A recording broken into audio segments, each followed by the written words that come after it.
Hey everybody, you are listening to Tatter-a-fact Podcast. I'm Teryn Darling here at the Girlz Ink Studio in Las Vegas, and it is 116 degrees today, just in case you wanted to know.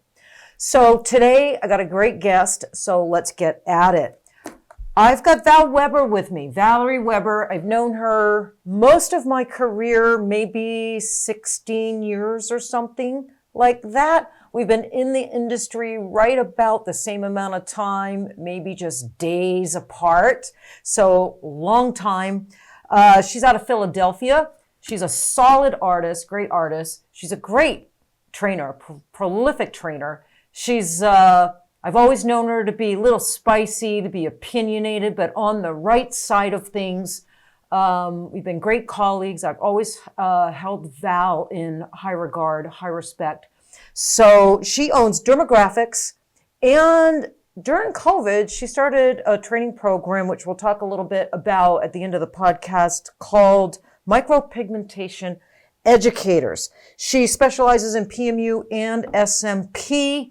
And so, let's welcome Val Weber to the podcast. Hey, Val. Hey, Teryn, thank you so much. What a wonderful introduction. And I'm so happy to finally get a chance to sit down with you and talk shop on your podcast. And what an amazing podcast this is. I've spent a lot of time listening to your episodes. Your listeners are truly lucky to have a mentor like you. So thank you for inviting me. Oh, thank you so much. Well, we were supposed to have you. We talked about having you a few months ago, and then, we didn't renew the studio. We had to move. It was just all kinds of things going on.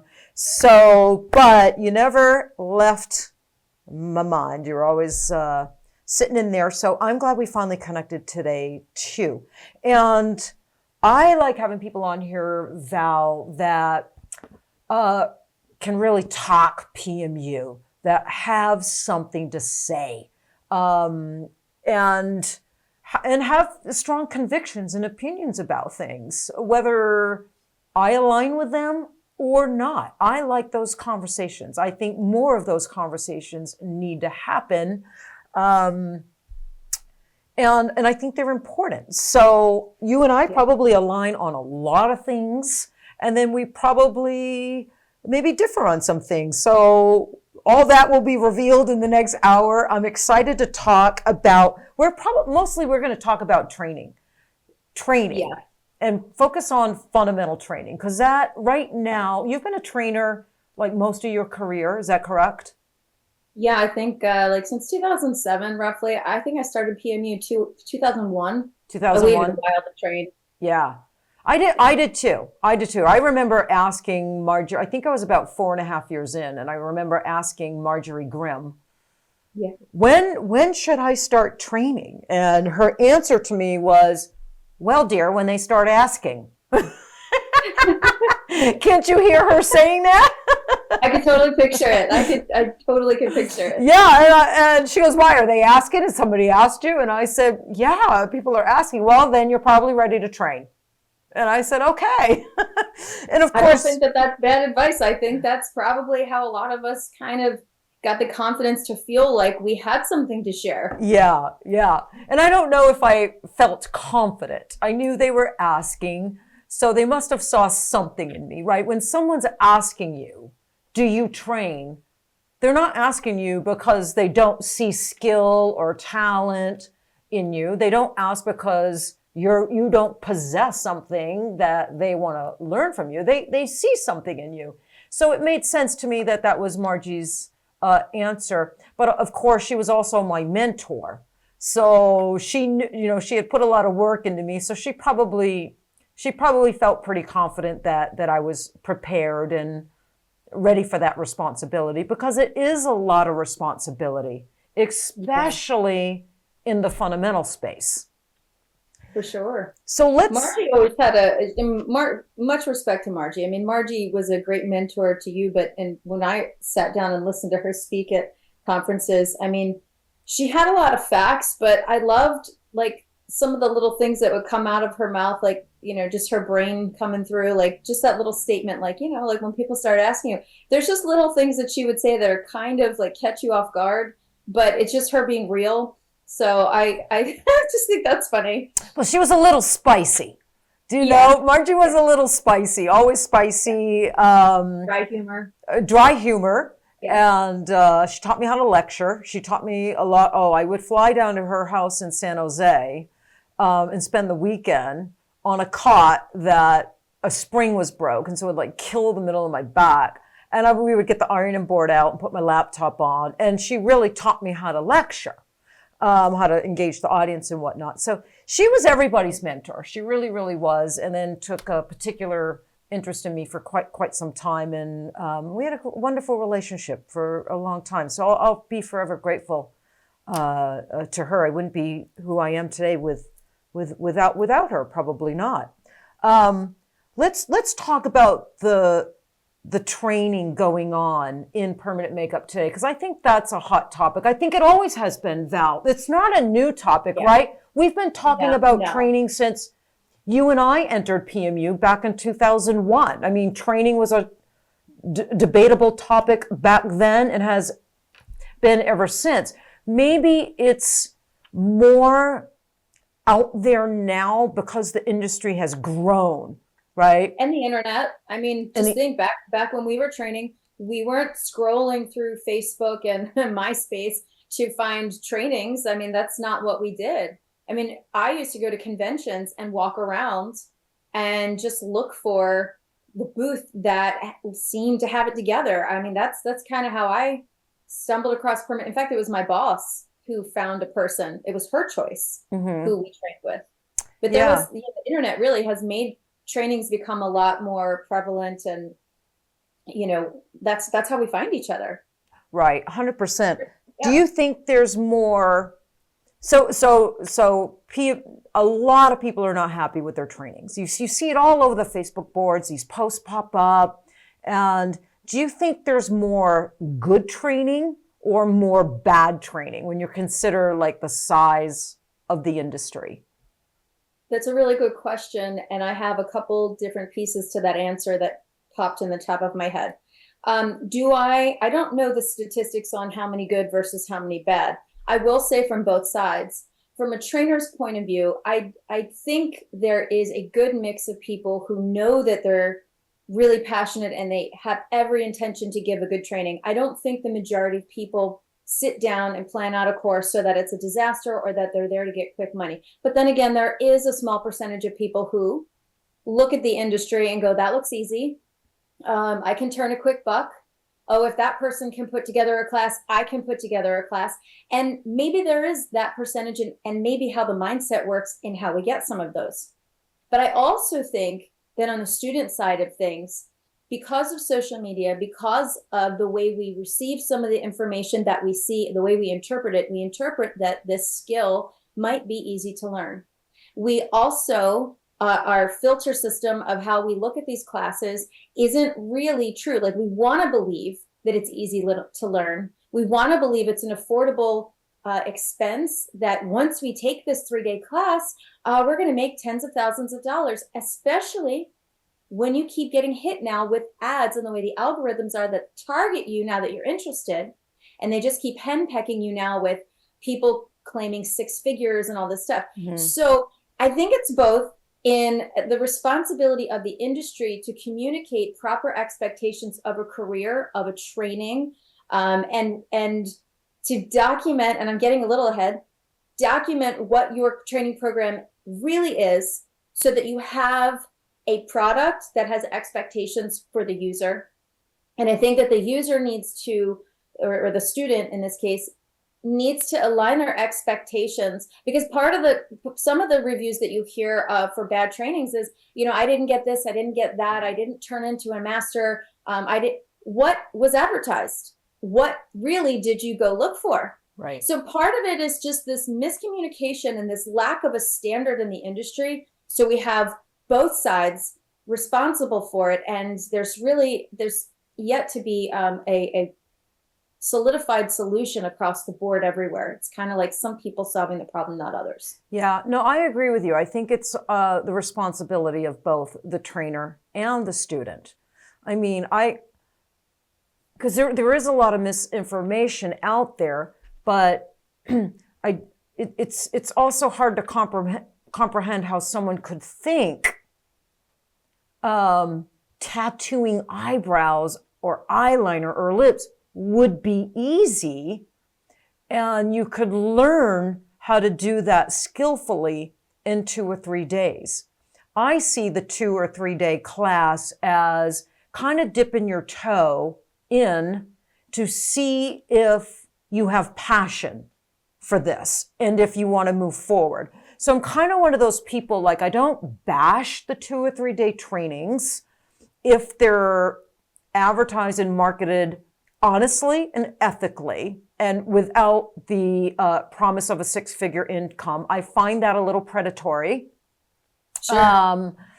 And so I see the 2 or 3 day class as kind of, as long as the student understands, the person paying, because they're not cheap. They could be $3,000, $4,000, $5,000, $6,000 for a 2 or 3 days class. But as long as that student fully understands that 2 or 3 day class, you're not going to leave that class and go successfully or skillfully tattoo an eyebrow on somebody. You're looking at much more in-depth education and training, and thousands of more dollars you're going to have to invest in yourself. Yeah.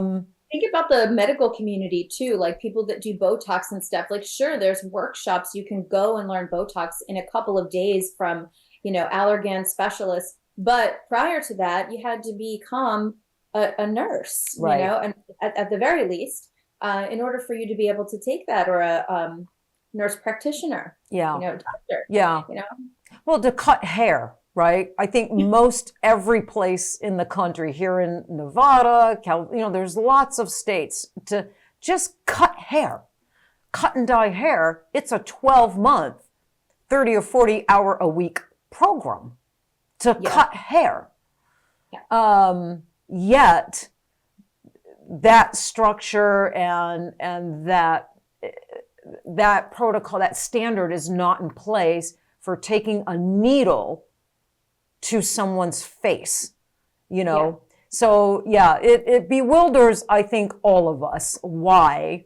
But then you have the people that like, well, you don't, do you really want government to step in? I mean, so you have those people that kind of say that too. Okay, yeah, maybe we're like the wild, wild west, but do you really want government to step in and start regulating it federally? That everything always gets messed up when the government steps in or states step in. So I don't know if I don't know. I think there can be a happy marriage of the two. I mean, let's face it, OSHA is federal mandates for, at least here in the United States, for health and safety practices. I mean, Center for Disease Control, the EPA when it comes to like disposal of things. I mean, there are organizations that help guide us in safe practices, that educate us. Having a government body step in to physically mandate and regulate every little thing that we do, no. But I mean, if a government agency stepped in and said, hey, this is the number of, like if they stepped in and said online training isn't enough to be a practitioner. I mean, you could take an online course. Right. Like I would be okay if me personally, I would be okay if a government agency said, hey, we recognize based on tattoo artists that this is not an online situation. Like there has to be practical hours. Well, how can we define what that is? I mean, there could be different ways of, figuring out what that number is. Yeah. But if somebody said like an online course isn't enough for us to give you a license from the health department, I would be okay with that. I wouldn't feel like my rights have been infringed on. I just know that if I took an online course and I wasn't, I was dipping my toes, so to speak, I would understand that the expense that I paid was to see if I was ready for this field. And I would know that at the end of this online course, I'm not equipped to be working on people safely. And if I want to take it further, I could, and get into the hands-on part and do my due diligence because I care about the people. Yeah. I had an interview with a tattoo artist a few years back, Mike Chambers. He's a Philadelphia artist. And I remember he was talking a lot about, being respectful of a person's body. It's a very intimate thing when you get like body tattoos, for example. And, when we put a needle into somebody's skin, it's not just a design that we create that we can wash off. It's literally somebody's entrusting us to their health, to their safety, which literally translates or trickles down to their spouse or partner, their children, potentially their, how the quality of their life. Like if you make somebody ill, in other words, in their, from their tattoo because of your lack of safety practices, just from a health standpoint, that can affect their whole life and the people around them. If it's just their appearance, like that woman that had the 4 eyebrows that Cara Gutierrez saved. Yes. Amazon, yes. Right? Okay, so let's just say there was a safe procedure, and I don't even think that one was. Let's just say their health was not involved, but you disfigured them in such a way that it affects how they view themselves, their identity. Yeah. It's an embarrassment. It is mental, all the things, right? So I think that's the part that we're not communicating to clients. We do it sometimes in post where we show people botched results. Oh, look, we helped them. That's great. That's a great awareness post that, hey, listen, if you've been botched, we can help you. But I don't know that enough information is taught to clients to know how that happens. And furthermore, what are we telling potential students what their obligations are in the industry? Yeah. And apprenticeships really go through that. I mean, any valuable apprenticeship is really more about like, you got to prove yourself first, not in like a shop slave way, but more like if you really, I know tattoo shops would do this for years. Like it was like, if you really wanted to get into this industry, you need to take it seriously. You got to show up on time. You got to clean. You got to do all the jobs because you have to show that you get it.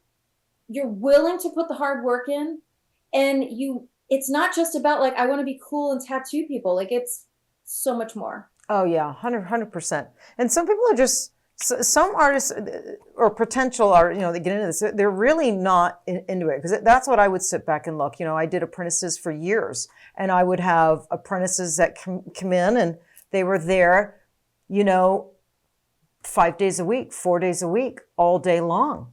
I mean, like Amber, Michon, they were just, and now look, they own their own studios. They're both super skilled and so talented. I'm so proud of them both. I just put out a little Instagram love note to them the other day because I'm watching them, but they were so dedicated and worked nights to pay their bills, and they never missed a day. Michon spent 10 years with me. Amber spent 6.5, but they earned their, and then you have apprentices that might come in 1 or 2 days every other week, or you'd go 3 weeks and not see them. And then they wonder why you don't let them get on a model. Do you know? It's like, doesn't make sense to me. So yeah, no, you're absolutely right there.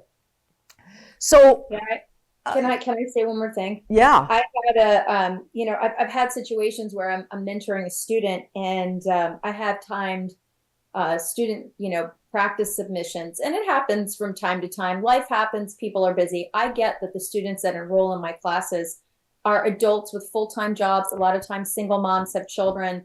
I get that people cannot practice and do homework 24 hours a day. But we do put a set time frame on it because, one, we don't want them to fall behind, and two, it's fair to the rest of the students. But when somebody doesn't submit their practice work and they kind of put it off, I have a legal obligation, or at least a liability obligation, to my clients who visit the studio, who are expecting that if they come to Dermographics for training, that the students are capable enough under supervision to perform this procedure. If you're not submitting your practice work to me, I can't honestly say that. So I have to withhold people sometimes from that practice until they get more serious. Yeah. And I think people that are in it for all the right reasons, that come into PMU to learn it and are in it for all the right reasons, they want a mentor that's tough on them. They want a mentor that's that has high expectations of them, right? That was certainly accountability. Yeah, accountability. You want to be held accountable. Yeah, that was certainly me. I definitely, knowing you, I know that was you. Or why bother? It's like a waste of my time is how I feel. I want serious people that are in it for all the right reasons and are going to do what it takes to level up and develop the skills needed to perform good-looking, beautiful PMU procedures. Do you know? So, so I think there's a place for the three, some really amazing artists, have come out of these 2 or 3 day classes. Jen Boyd, I always use her as an example, but she's one of them. She, she took a 2-day class, but and she realized she loved it. It ignited something in her, but she 100% knew that it didn't stop there. She was nowhere near prepared, and she had to go out and get into longer term trainings, and she did, and she became an amazing artist. So I do see, a lot of people just completely bashed the 2 and 3 day trainings, and they're super negative about them. But that's a mindset, don't you think? Like if you're a student and you enroll in a 2 or 3 day class, Jen had that mentality though. She first of all, she worked really hard. She stays very positive. Yes. On a personal note, I know that about her. And then thirdly, she accepted that idea that like, hey, I did this. I'm going to need more. She accepted that and chose to continue out. Some people get real bitter after they take their 3-day class. Yeah. And they say like, I'm supposed to be this, I'm supposed to be making my money back already. I'm supposed to be, there's no way a trainer can know what your skill set is 100%. Give you some tests or there's no way, right? So that's the only reason why I say, and when I said 3-day training, I didn't mean to say it like in a negative way. No, you didn't. You didn't at all. And I think just don't want people to think though that if they enter in, like my second phase of our course is 3 days, and maybe you don't go further. But I just don't want people to think that like that's all it takes, like 3 days is cool. Just know you've got more coming. Yeah. Well, once they pay the money and get in and out of that 3-day, they 100% realize it. And I think what's happening is probably some trainers, there's probably a percentage of trainers offering these 2 and 3-day classes that are not being honest. Correct. And the student is being bamboozled and misled. And they don't know any better because they don't know really much about this industry. I would think they would assume it would take more than 2 or 3 days because you're tattooing someone's face, but maybe they don't, Val, with what was promised them. We don't know what some of these trainers and 3-day courses are telling potential students that don't know anything about our industry. So I do think some are being taken advantage of. And then on the other end, I think there are some trainers that are doing 3-day classes that are very upfront, transparent, and honest that, look, this is just the very beginning, kind of get your toes wet. And I can only teach you so much in 2 or 3 days. And then if you have a passion for this, you're going to have to go out and you're going to have to take a lot more classes. So I think there's both going on, 100%. Yeah, I agree. 100% too. I think that it's communication, it's honesty. And that goes back to the first thing we said, where it's like, if you're a trainer in the industry, I feel like you have an obligation to communicate that to people, because as a consumer, being the student, they don't really know. Right. And I wish they would, that they should know, but we don't. Yeah. And I don't prefer the, leading with money and leading with income. I made, $400,000 this year doing nano brows, and I want to teach you, I don't, that makes me uncomfortable. And and I was just at a conference here in Vegas. And we actually had someone come up to the booth. She was it was the esthetician beauty hair show here in Vegas, that big, huge one. Okay. And there was only 2 permanent makeup booths there this year. We were one of them. And we actually had someone coming up to the booth, and that's exactly what she asked us. She's like, can I ask you a question? I'm like, yeah. She's like, can you really make like $150,000, $200,000 a year doing this? And I'm like, well, maybe your 5th, 6th, 7th year, if if you are really super good, really develop your skill, really invest in yourself, hustle and grind, market, a lot has to fall into place for you to earn that income. Yes, that income is possible, but, it takes time. It can take years for some artists to reach that level of income. I think the days of reaching that level of income in a short period of time are over. That window, because people are onto it now, right? People are onto it now. There was a time where, that it was rampant all over the industry, but you see that kind of phasing out a little bit. The microblading boom, remember? The microblading boom, yes. Is one of the things that really did it. Mm-hmm. It really kicked it in. And then people were taking advantage of that. And it really was a technique that, you didn't have to do as much.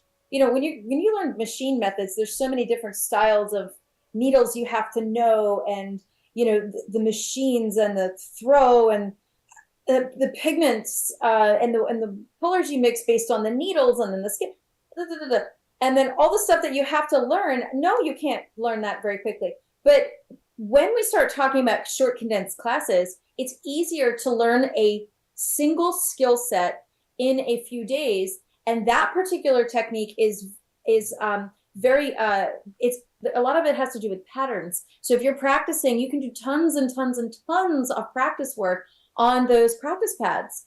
And machine work doesn't ever translate so great on practice pads anyway. So that technique, I could see why that blew up both with trainings and services. Mm-hmm. Yeah.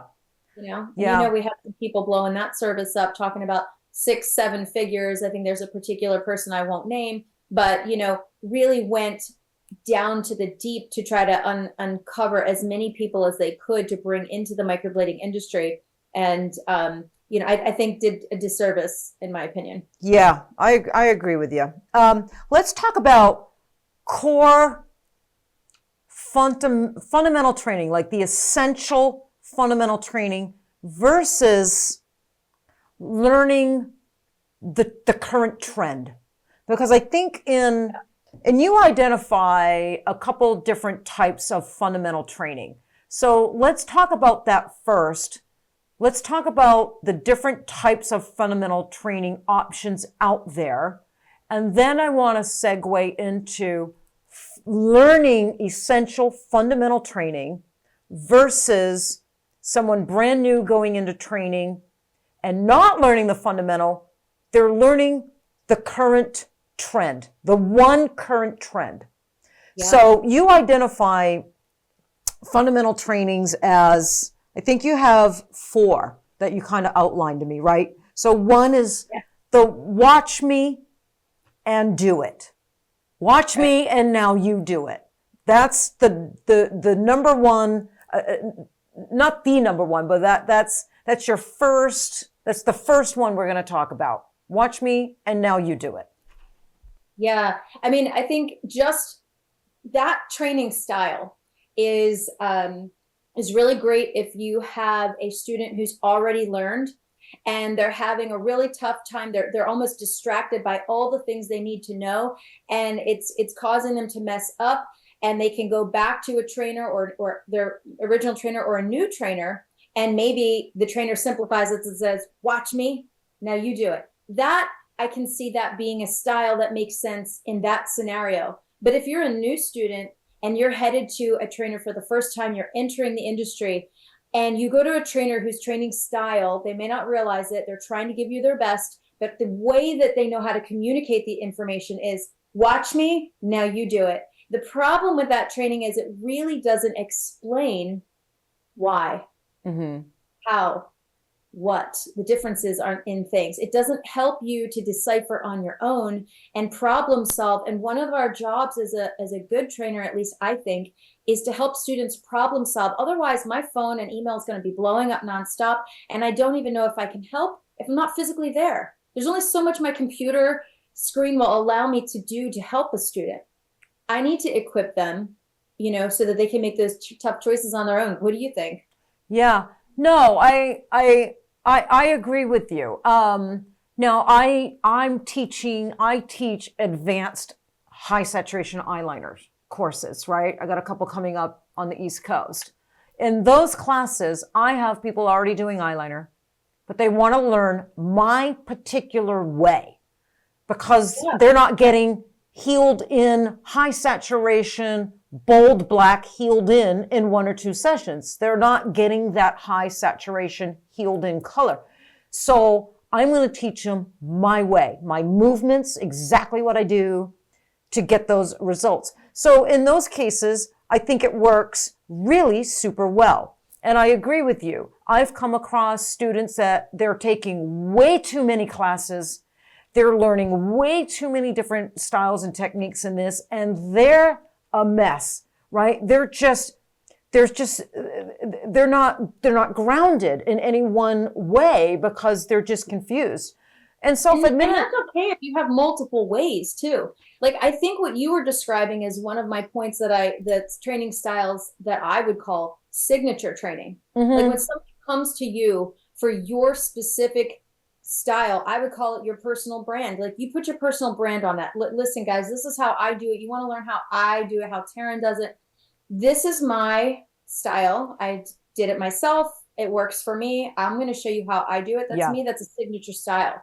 But when it comes to watch me, and then you do it, I think students struggle with that one if they don't have any former experience or practice, because they don't have the basis of foundation to even understand why you're doing it. Yeah. Like, I would do it. I just don't understand why we're doing it this way. Because I saw somebody on Instagram who did it different, and you're not telling them why. Right. And it's okay that they're different. Right. It's just the only piece missing with that style of training. And don't get it messed up. I mean, I have people watch me and ask them to do what I'm doing.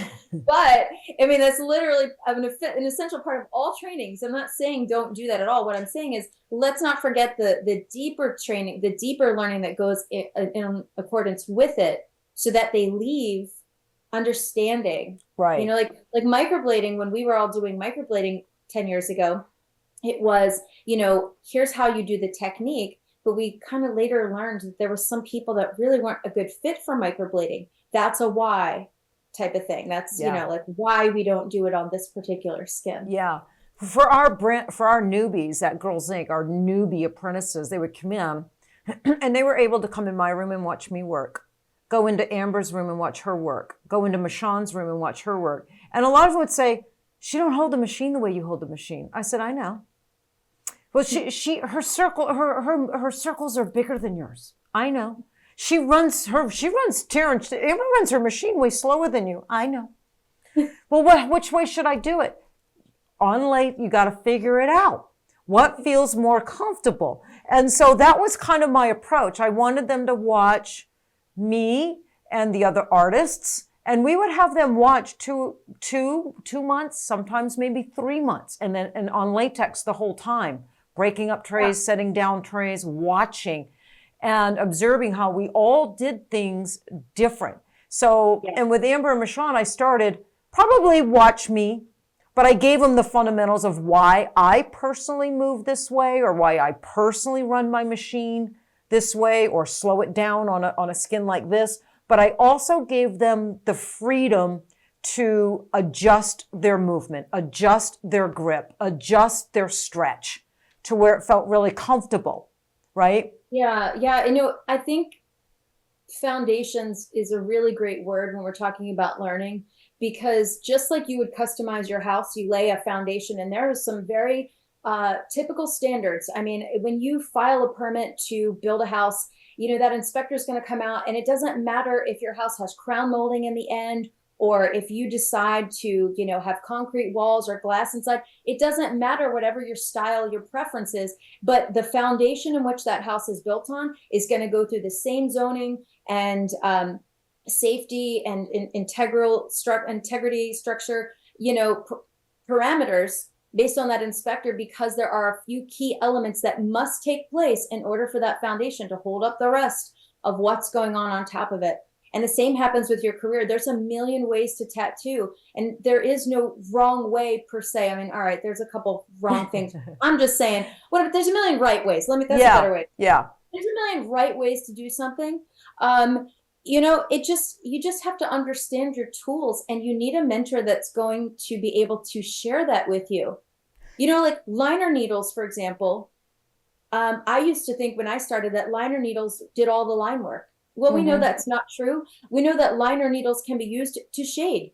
Yes. And we know that body artists use shader needles to lay fat lines. Yep. Right? So, I mean, if you understand how your tools work and somebody's willing to share that with you, you have a better understanding. But watching is a very essential part, just so long as it's just not watching alone and letting the student kind of like flail around and try to find their way. Connect the dots for them. Right. In the watch me, now you do it. That is an okay learning style, so long as we're just not leaving them alone to kind of fill in the pieces. And I think some trainers might do that and not fill in the gaps because they may not know how to verbalize or connect those dots for the student. Maybe that, maybe, and that comes down to like the teacher you choose. Yeah. So, as a student, it's important to know like what kind of communication is my trainer clear. Have a couple interviews, phone calls, visit their studio if you can, watch some videos that they've put out. Are they clear and concise? Do they convey information that you can resonate with? Right. If not, you might leave your class feeling lost. Yeah. No, 100%. I think the industry has gotten away from fundamental training and the essentials, right? Because there are, like you said, key elements, and that's needle knowledge, learning needles, understanding the liner, the shader, the single, the 5 liner, the 11 mag, all the different configurations and all the different ways you can use them to accomplish different saturation levels. Certain needles are better for certain skin types. Some needles are not ideal for certain skin types. Some needles are more ideal for achieving higher saturation when that's what the client wants. Some needles are not very good at achieving high saturation efficiently, and you're looking at too many sessions to achieve that. And this is what's not being taught on a broad level, maybe in little pockets. I know I teach that. I think you teach that. And there's others out there certainly teaching that, but it's not broad enough. It's not that type of teaching is not saturating the industry. And I think that's what really bothers me for the artist coming into the industry. I think it's a disservice. I think a major disservice, but when I came into PMU back in 2000, I was taught by one of the best, a couple of the best, and they used liners, 3 and 5 liners, and that was it. There were no shaders being used. There were really no mags being used back then. And I came from, body tattooing, but back then I separated. In my mind, I was taught permanent makeup is different and tattooing is different. It's very separate. So leave your tattoo teachings and philosophies way over there, Teryn, because they do not belong in permanent makeup.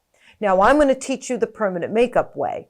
So I was learning 2 different ways, but not accomplishing what I wanted to accomplish in PMU. So started incorporating some of my body tattoo needle knowledge. And is that when you started to see a difference in your work? Started seeing a difference in my work. And I remember the first time the SPCP let me talk on needles. It was my very first lecture. And I remember Kate. I was there. You were there. I think maybe we might have met that day. Yeah, that might have been the first day we met. And I remember Kate Champy being really super nervous about letting me on stage because I was kind of tattooed and I was talking needles. But it was really wonderful. It was really wonderful. And I think that ignited something in people. And then other people got interested in needles. And then they started teaching needles. And that's what it takes. It takes... Yeah. You just see it blossom and flourish and being passed on and on and on. And here we are 20 years later, and needles, everybody knows diameter size in needles and tapers now. We're talking tapers and diameter size and this and that. The only thing I wish with needles is they were more diverse in their configurations. You know, I think the new artists coming in, a lot of them, they're only being taught the single or like the 3-liner, and that's it. And that puts them at a disadvantage for probably half of their clients because of skin type. Do you remember back in like the earlier part of your career? Because I do. Do you remember like single needles were the devil, and so are magnums, because you could shovel a chunk of skin out of somebody. God, if you use a magnum, and single needles were also I mean, like literally, there should be no. We really should be looking at all of these just like something that we have in our toolbox. You just need to learn how to use them. Yes. I do urge students that are new to kind of focus on just like a small palette of colors. I tell them, you probably should start with a small variety of needles, but it does include singles to magnums and shaders in between. Yeah. But it's a small variety. What I do teach them is the difference in how we choose taper or diameter based on skin type and saturation levels. And then of course, sometimes it's even the pigment type that you're using or the machine. I did a podcast, a month or two ago with Michelle Steele. She kind of leans a little bit more into the SMP industry. That's kind of where she focuses. So it's more of a podcast geared towards needles for SMP. I kind of found the same issue in the SMP umbrella of tattooing, where a lot of the artists were kind of gravitating to 1 or 2 needle styles, and they were choosing diameter solely based on the follicle size of the hair, not so much as not using diameter to kind of figure out like saturation, like how much pigment do you want to put in, or is it the tensile strength of the needle that needs to make a certain hole, or can the skin tolerate that diameter, that damage? So it was those, trying to connect those dots there, and then recircling that or connecting that to our fundamental training and how we approach that, and how we want to carry on that information to trainers so that they have the tools. We kind of help them do that, which I know we'll talk about later. But regards to fundamentals, needles, yes. Color is another one. Color theory, yeah. And skin. You got to learn the skin, man. Skin. And you got to learn skin and pigments. You have to. Because I think every single person that enters permanent makeup, you see a color in the bottle and you think that's what it's going to heal. Yeah. Right? You just see that color in the bottle. I mean, didn't you think that, Val? I mean, I certainly did all those years ago. I'm like, oh, that's a pretty brown in the bottle. I'm going to use that. But then when you see them, I used to think skin tones. Well, I mean, I was a makeup artist before all that, so I did know about like skin tones. But I'll never forget going to a permanent makeup artist. She used to be like an SPCP president, like so long ago. I don't even remember her name. And I remember her telling me to look at a person's skin, and all I could see was their suntan. And she's like, can't you see the blue violet? And I was like, girl, I don't know what you're talking. Does she have an aura? What are we talking about? Yeah. I have no idea. Yeah. Well, I remember my very first color theory class. I won't say with who, but this was 22 years ago, 21 years ago, 22 years ago, probably 23, maybe. We're in 2024. Okay. And she stood up and she held fabric up to her face. Yeah, fabric, different colored fabrics. If she's a fall, yeah. And she was like, well, you'll know your client is cool if she wears fall colors. And it was, and I bought into it. I'm like, winter, summer, spring, or fall. Yeah, you didn't know any better. And then, of course, I met people that taught color theory from a more science and logical base, and it started making more sense with identifying, the undertones of the skin and certainly what's presenting on the overtone. But yeah, I mean, you learn very quickly what you see in the bottle is not always what you get as a healed in result, and that can be shocking for the people. Bottle itself has a color. Yeah, right, 100%. Yes, that white hue, that cool, that weird color. Yeah. So I wish people would definitely get back onto the core fundamentals. I think when someone learns the essential fundamentals, like you said, a small, versatile grouping of needles, like maybe a single 5-liner, 5-shader, 7 mag, just a small group of, diverse needles, small, maybe 5 core pigments, keep your selection small. You learn the core movements, whip shading, pendulum, circular, the pointillism, the core movements. Mm-hmm. You learn skin, you learn pigments, and you really learn that, master that. Then you can go out there and learn. You can work on any skin type. You can work efficiently, and you can learn any trend, because the trends are ever evolving, right? They come and go. I want to interject, because that's such a good point. Imagine, and this is what I'd like to see. Like our program will teach people. We don't teach them like a how to do an eyebrow. They get to see that, but like we'll teach them the methods that are in this particular procedure. You get to watch. Like here is exactly how proper pointillism, proper whip shading, circular shading, that these core movements, we teach core movements, not Valerie's brow style. Right. You can come to me later and learn that if you want, but I need you to know that. Imagine what it would be like now if you learned that in your fundamentals and then you showed up at somebody else's studio and you're there to learn their signature brow style. Nothing wrong with that, right? You can identify just watching them. Now you can watch and start to apply this in steps in your mind, and you're actually absorbing the information. This is where taking signature trainings are going to start working for you a little bit more. Yeah. Because now you can watch and you know what they're doing.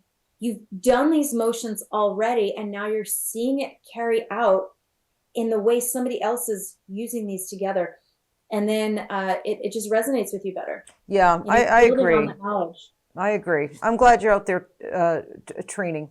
So I don't think none of the trainings that we kind of talked about are wrong, but they're not true fundamental training. And we already talked about why that can be a disservice to someone. And I think once the artist gets out there working and all they know is a single or a 3-liner and one movement, like the whip shading movement, they figure out very quickly. They end up getting frustrated, Val. These are the emails. This is why I keep talking about this and having different guests on, like yourself, that feel the same way, that are seeing the same things, that are developing core, fundamental, non-brand, non-signature style courses, because it's so needed. Because the new artist is getting frustrated. They learn rather quickly that one needle, 1 or 2 needle, that one movement,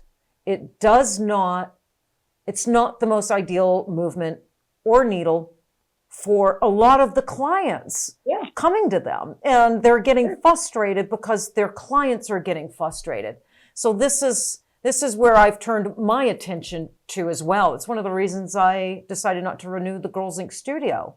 And kind of focus on more core fundamentals like yourself. So, it's super needed, and I'm glad to hear that too. It's just, like a single needle doesn't, it takes a person who understands that construct of that single needle to be able to translate why you're not going to see results with some people. Yeah. It doesn't deposit that much.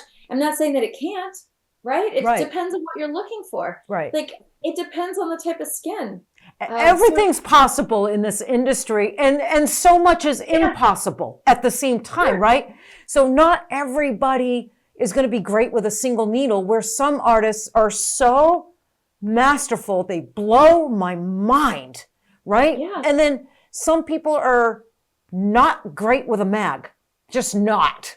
And some people are so masterful. And so I got an artist friend who can tattoo an eyeliner like nobody's business with a freaking 7 mag. Who can do that? Well, Carrie Wellstick can do that. That's who could do that out of the UK. She blows my mind. And I'm like, okay, I've done 6,000 eyeliners and I couldn't even imagine even trying one with a mag. And I'm a mag girl. Yeah. But not for an eyeliner. So it's like everything's possible, yet everything's impossible. It just depends on you, right? What works for you? So that's how I like to approach getting artists to discover who they are as an artist. one of the reasons I prefer the fundamental training is, I enjoy watching people grow. I enjoy seeing people take a piece of information and dissect it in their own head and turn it into something that they like to do their own way. Yeah. Because it's literally what allows them to identify as their own artist. Why would you want to be another me? Exactly. Right? Like, okay, you can nod to your trainers, thank you so much for helping me get where I am. But at the end of the day, you really want to be your own artist. You didn't come here to be me. You came here to be a good artist, but you need to find that. And it's my job, as much as I can, to try to help you discover that. So I'm going to show you as many things as you can, and you get to pick and choose what works for you, what, like you said, what you're comfortable with. Yeah. And then, you kind of use those things until you master them. 100%. I love you, Val. Right back at you. Where you been my whole life? It's been in Philadelphia. That's where you've been. There's no right or wrong. Again, I say that in a general way. Like, obviously, to correct myself, there's definitely some wrong things, but of course there is, right? Of course there is. Like depth, right? There's wrong depth. There's wrong, safety protocols, cleanliness. Yeah, Okay, let's jump on over. You know what, I wanted to talk to you real quick, and then we'll talk about your training for a second. But I wanted to talk about, I don't know if I've ever had this conversation on this podcast. This can be a little touchy, but I like talking about controversial subjects with people that don't get angry and don't bash other people's opinions. And that's you. That may not have always been you or me. I think we were a little more spicy when we were younger. But yeah, I definitely was. Yeah, I think maybe you were a little more spicy than me too. Well, that's the Italian in you, right? Yeah. But I'm Irish, so. I just felt like I was doing, to me, I felt like I was doing the right thing or something if I said something. But honestly, like it doesn't, yeah, I don't need to do that. I think that comes with age. I think look, we all grow, right? And I know you are a lot like me. I know 1,000,000%, Val, you are just as passionate about the craft. I think, the craft saved my life. It gave me a reason and a purpose for being on earth. It may have done that for you. I remember meeting you years ago, and you were coming out of a difficult situation. And so maybe it did the same for you, and that's why you became so passionate about it. And I think sometimes when you become so passionate about your craft and your industry, you can become very protective of it and protective of the people in it. And sometimes that can bring out a little spice in you. And, but I think as you mature, right, and it was all well intended, but I think as you mature, you let some of that go. Because as you get older, you just want peace and happiness, right? Yeah. You don't want it. It doesn't change much anyway. Like, exactly. Yeah, it's like people that argue politics and religion on Facebook. It's like, you're not going to convert them. What are you doing? They get nowhere. That's right. And so you learn, like, look, it's not my job to protect the industry, to police things.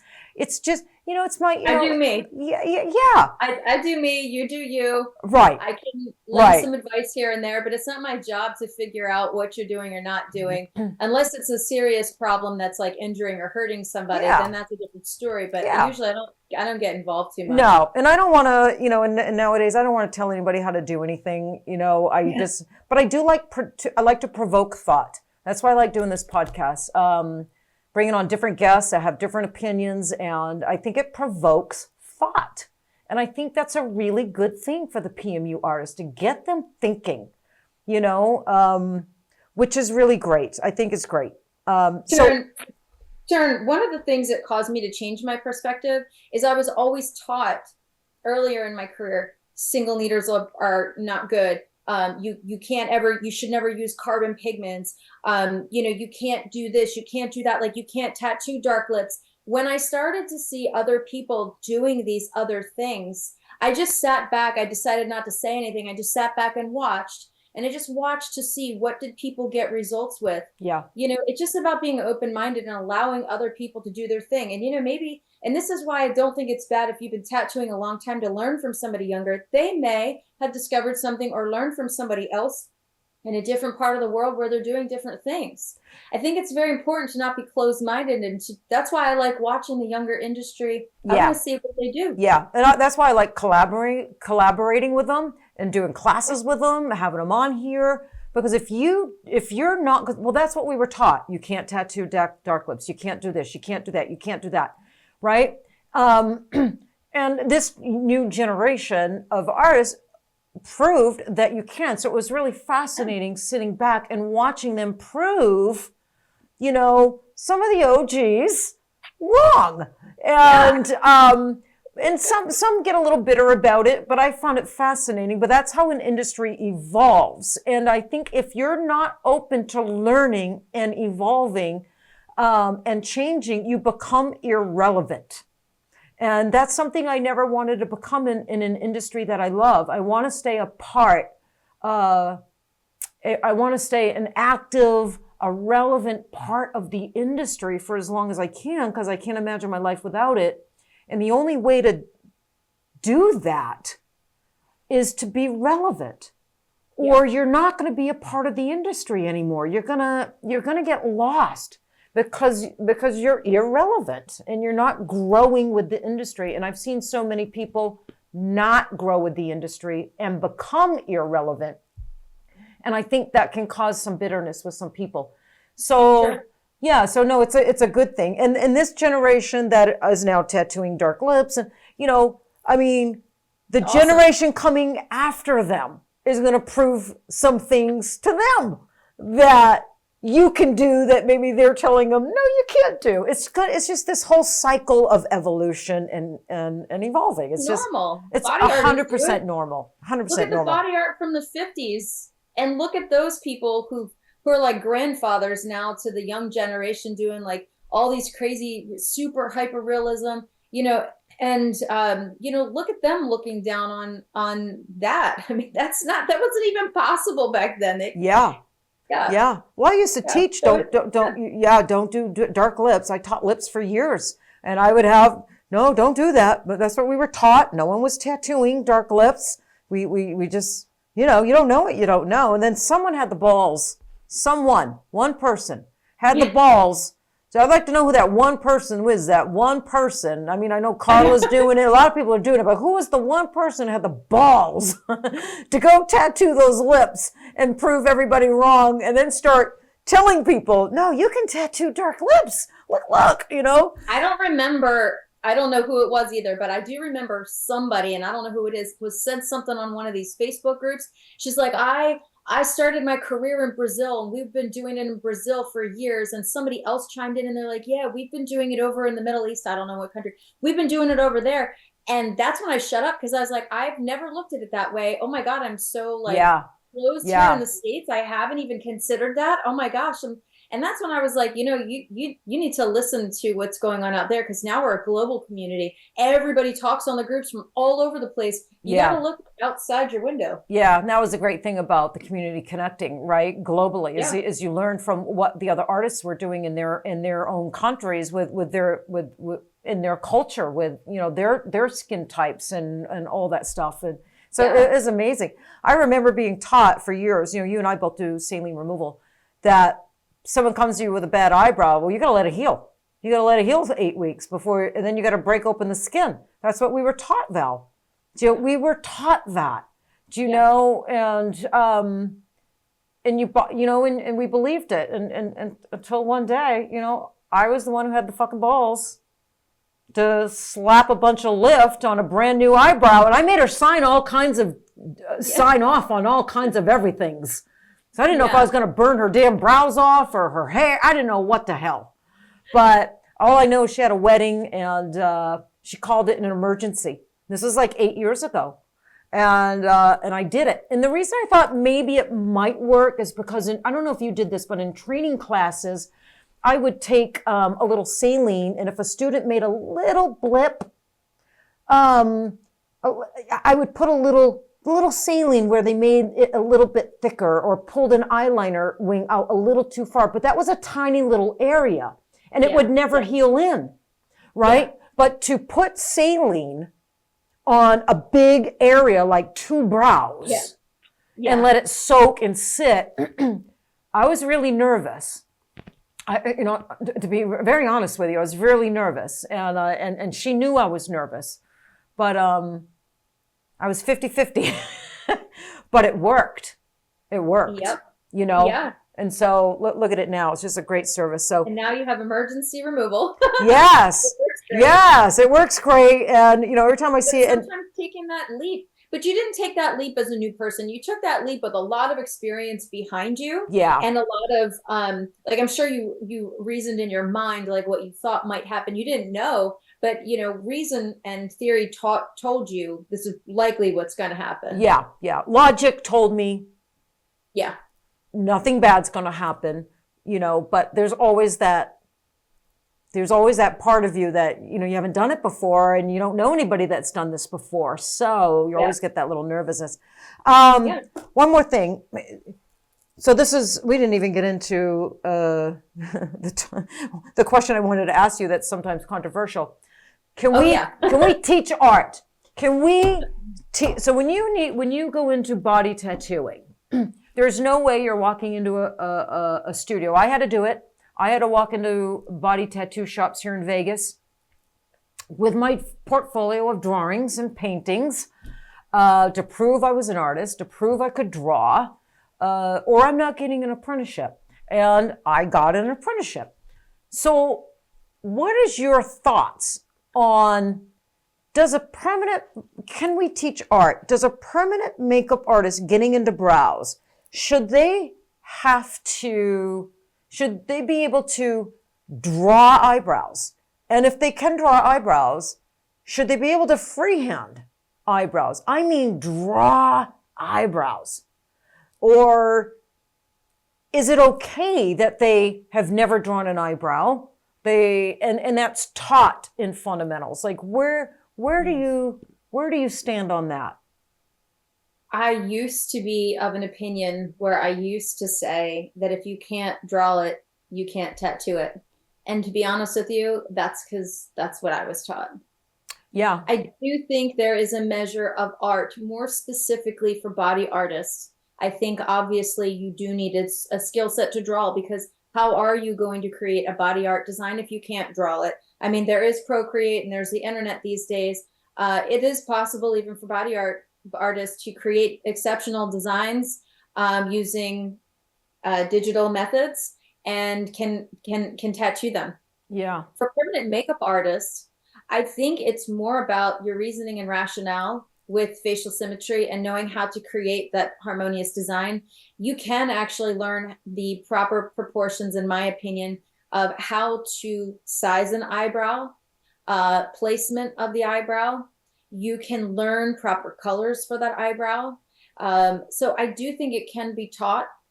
Lips, what are we really doing with lips anyway? It's not like we're reshaping them. I mean, okay, maybe if you're doing like a cleft lip and you have to reconstruct, but that's usually for an advanced artist. I mean, you're just perfecting symmetry at best. Yeah. You're not really going outside the lip line, hopefully. Oh, but we've seen some bad lips, Val. We've seen it. We've seen the 2 bows, the 2 points, one lower, one higher, one pointy, one round. We've seen all that. Well, if done properly.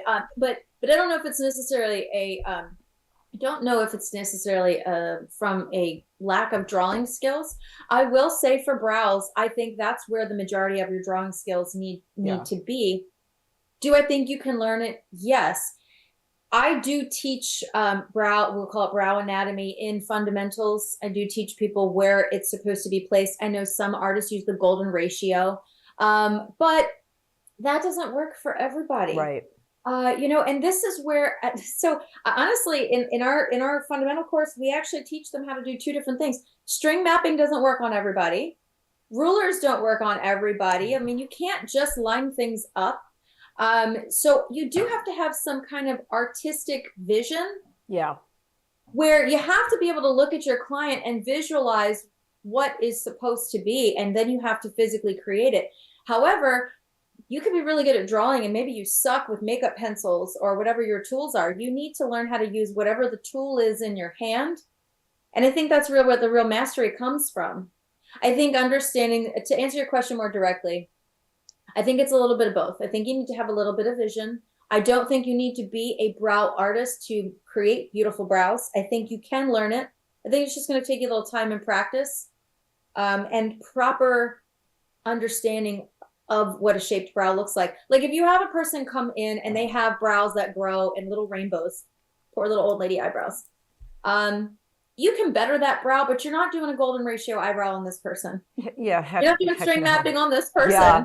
No. You gotta kind of go with the flow. Yeah. And you as an artist have to be okay with that. But see, that's like the story you tell yourself. Like, what type of artist are you gonna be? Right. When you show up for that client, what problem are you solving that day? Are you trying to do a signature brow, like a signature training? Or are you showing up to give the client, are you solving their problem? Or is it your problem? Yeah. Do you know what I'm saying? Like, yeah. do you need to slap your signature brows on everybody? I think some people can do that because they attract a certain clientele that kind of fit that look. And I know some artists who do that. It looks amazing on pretty much every single one. Yeah, a younger person, a certain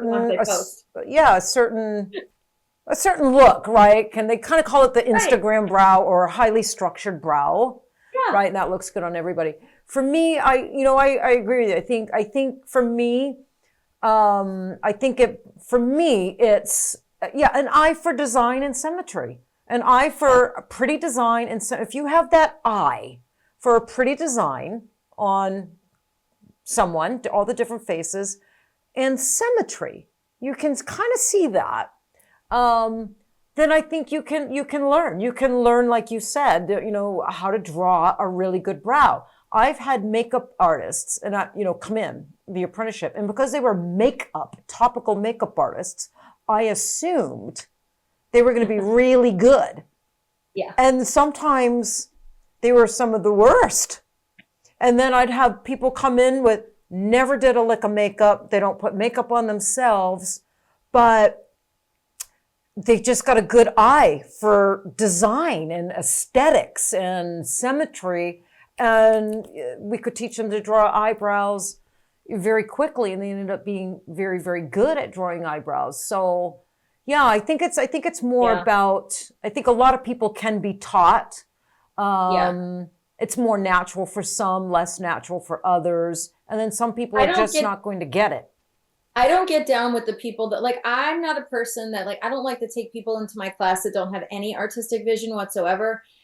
Because I just feel like it shouldn't take you 3 years to learn how to draw an eyebrow. And I don't really want to be the person that spends 3 years having you figure it out. God hope it doesn't take you that long. I just try to see, like, initially, what do they see? What are they capable of?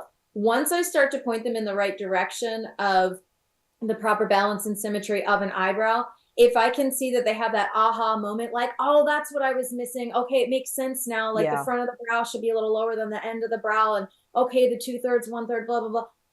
Once we start kind of ironing out, we'll call them aesthetic rules for an eyebrow. It's like, yeah, these work, but they don't work for everyone. One of the things I say in almost all of my classes is that there are no blanket rules to anything you learn. And that's usually a discussion on day one. If you came here thinking that I was going to teach you, yes, we always do this, and no, we never do that, you're going to be disappointed. Right. It's not how it works. I will give you a list of do's and don'ts, and even with drawing, it's the same thing. Yes, we're going to learn a primary way, but you're going to find that way does not work for everybody. So you need a couple of backup ways to do it. Yeah. Well, because there's so many variables in what we do, right? There's just so many variables. Yeah. Some are known, some are unknown, so many outside factors that sometimes we can kind of predict, some we cannot predict at all. So that's why, I preach versatility. I think it's important for young artists, if they come into the industry learning, 1 or 2 needles, one movement, and they're very limited and boxed into one, I really encourage them to start working on becoming more versatile. That should be your goal for yourself, is learn more needles, learn more movements, learn more styles of eyebrows, and become become a versatile artist. And how versatile, that depends on on you. You know, are you going to do just brows? There's versatility within just the brow space, right? There's strokes, there's combos, there's powder, there's ombre, there's all the different shapes that we have to accomplish. Yeah, you don't put a structured brow on, you know, a 70-year-old lady. It just, you know, I had a young artist, and she's so talented. She does ombre brows like nobody's business, that super structured ombre brow. And she had someone in their 60s, and she had to come get me. You know, this is probably about 6 months ago, and brought me in. She's never had to really come get me before, but she's used to doing young girls, you know, girls her age. So she brought me into her room, and she's like, she's just not happy with, you know, I've never had this happen before, but she's just not really happy with my design. So I go in the room, and I'm like, well, you know, you're trying to put a young Instagram brow on, you know, a more mature woman. And it looked thick and boxy and just did not fit her bones or didn't look good. So we just had to take a Q-tip and start, you know, sculpting it, removing it away. Yeah, sculpting it away. She wanted it thinner and a little bit more curvier and a little this and a little that. And then, you know, and it was a really good lesson for that young artist to start practicing more freehand. You know, and then maybe she could even put it on with her what do you call it? The string that she liked. I'm like, still put your brows on with your string. That's how you get to a symmetrical brow really quickly. Right. But then step back, look, take your Q-tip and start chiseling and sculpting away, removing the pointy arch, rounding this, thinning that. Become a sculptor. Do you know, and sculpting it to fit that face and her age and what she wants. So yeah, that was a really good lesson for her, and I think in that moment it was a great lesson, and it was great for her. All right, Val, we're getting on the last of our hour, so I just wanted to give you the last 5 minutes to talk about your training program. So micropigmentation educators. Yeah, you can learn more about it at micropigmentation. I'm sorry, we'll edit that out. You can learn more about it at mpeducators.com, where we welcome students and trainers to join us there on that page. And it basically tells you more of our mission and allows people to find trainers and programs that work best for them. But we specialize in fundamental training. So we offer online courses and then point students to qualified trainers that can carry out the hands-on portion of their training, because that is my belief, you know, that we need both. The lovely thing about online training is, you know, you're getting that pre-qualified information base, so that when you show up to class, if you're a student that doesn't have enough skill set as maybe somebody else in your live class, you're all on the same page terminology-wise, and everybody can hit the ground running. We offer this program to beginners in the permanent makeup and scalp micropigmentation world, coming soon for SMP. Mm-hmm. And it's also a really great class, Teryn. I think this would be a good point to bring this up. Those who have not had adequate training, or they feel a little lost, or they'd like a little bit more focus in certain areas, it's a complete core program that they could take online to sort of bridge their learning. It was originally designed to help create some sort of standardization within our industry. Not that we think we're the only trainers or the only type of training.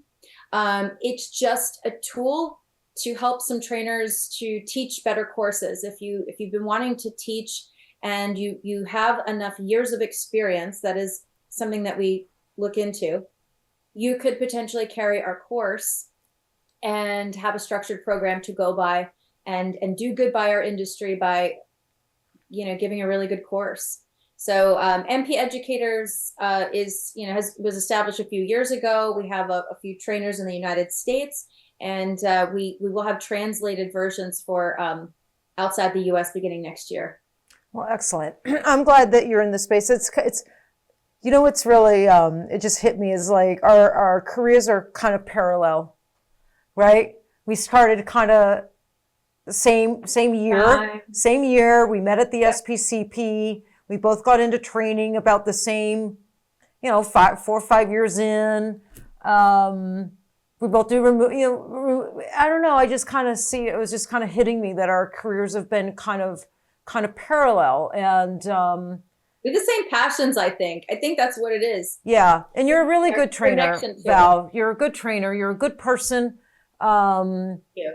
You've always been a solid artist, and you're a really good trainer. You're an ethical, good trainer. So, Thank you. yeah, no, my pleasure. My pleasure to have you on here and promote you. And thank you for the conversation first. You didn't have to come on today. You're a busy girl. So for taking the time to come on for... I love this kind of stuff. Yeah, and my listeners appreciate it. And I appreciate your time. And so, yeah, we'll put that in the comments, the name of you, where they can find you. And I appreciate you being on here with me today and being a trainer and doing what you do for the industry. I appreciate you right back. Like, this is what it takes. And I hope that our younger generation has the same passion that we do and takes it even farther than we could. Yeah. Right. Yeah. They will.